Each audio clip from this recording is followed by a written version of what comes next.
Hello, good morning, my dear students. This is Suryan, chemistry teacher. Welcome in my channel, Suryan Teaching. Today is the class of class 11. This is chemistry class. This is the last topic of the unit 2 structure of atom. So the topic is the stability of completely filled and half-filled substance. The electronic configuration of the various atoms generally follow the rules given in section. मेरे प्यारे बच्चों, ये chemistry class है आपकी, class 11 का class है, chemistry की class है। यूनिट 2 का स्ट्रक्चर ऑफ एटम पढ़ रहे हैं। ये लास्ट टॉपिक है आपका stability of completely filled and half filled subshell, यानी क्या अस्थायित्व होता है जब पूरा भरा हुआ या आधा भरा हुआ सबसेल पाया जाता है। तो इलेक्ट्रॉनिक कॉन्फ़िगरेशन बहुत सारे एटम्स के जनरली फॉलो करते हैं रूल्स को, जो हम लोग पढ़ चुके हैं, जैसे हुनसुल हो गया, ब्राउ प्रिंसिपल हो गया, या पॉलीजेस्कोसिस हो गया। तो कुछ सर्टेन एलिमेंट्स होते हैं दो सबसेल्स में जो डिफर करता है एक दूसरे से एनर्जी के आधार पे। एक इलेक्ट्रॉन शिफ्ट करेगा दूसरे सबसेल में लोअर एनर्जी के कारण, और दूसरा इलेक्ट्रॉन शिफ्ट करेगा अपने हायर एनर्जी के कारण। तो रिजल्ट क्या होता है, ये सिमेट्रिकल डिस्ट्रीब्यूशन होता है। आइदर तो वो पूरा भरा हुआ रहेगा या एग्जैक्टली हाफ भरा हुआ रहेगा इलेक्ट्रॉन्स। तो वेरियस ऑर्बिटल के सबसेल में हायर एनर्जी के आधार पे होता है। इसके दो रीजन है। पहला सिमेट्रिकल डिस्ट्रीब्यूशन है।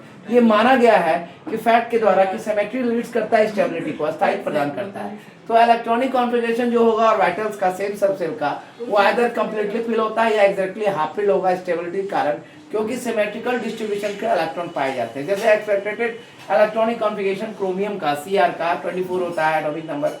आप देख लिए यहाँ पे 24 वाले एलिमेंट दिए हुए हैं, 1s 2s 2p 3s 3p 3d 4s। तो ये जो आपका 1s square 2s square 2p6 3s square 3p6 4s square 3d4, या फिर 1s square 2s square 2p6 3s square 3p6 3d4 और ये गलत है। कैसे गलत है? अगर इसे मान के चलते हैं 4s इलेक्ट्रॉन फिट करता है वैकेंट 3d ऑर्बिटल्स में, तो डिस्ट्रीब्यूशन इलेक्ट्रॉन की सिमेट्रिकल होगी। लेकिन ये इम्पार्ट हो रहा है स्टेबिलिटी। आप देख रहे हैं यहाँ पे खाली है लेकिन यहाँ दो भरा हुआ, ये नहीं होना चाहिए। तो इस आधार पर इलेक्ट्रॉनिक कॉन्फ़िगरेशन ये कहता है कि ये अबव जो है ये रॉन्ग है।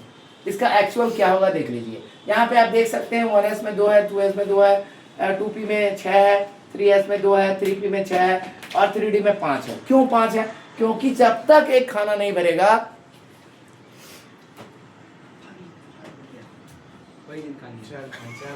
जब एक खाना नहीं भरेगा तो दूसरा खाना कैसे भर जाएगा। तो यहाँ आपका ब्लैंक था, यहाँ ब्लैंक था तो 4s हो गया। इसका मतलब क्या है कि 1s square 2s square 2p6 3s square 3p6 3d 5 और 4s, यानी कि 3d में 5 सबसेल में ऑर्बिटल प्रेजेंट है, दूसरे में नहीं है। तो ये आज की वीडियो थी, शॉर्ट्स थी। मुझे उम्मीद है कि आप लोग व्यूज़ की दुनिया में तालका मचा दीजिएगा, रिकॉर्ड ब्रेक कीजिएगा और व्यूज़ दीजिए, लाइक्स कीजिए, शेयर कीजिए और ज़्यादा चैनल को बच्चों तक पहुंचाइए और सब्सक्राइब कीजिए। सो मेरे प्यारे बच्चों, thank you for watching my channel. This is Suryan, chemistry teacher. Welcome in my channel Suryan teaching. Thank you all of you. Have a nice Sunday.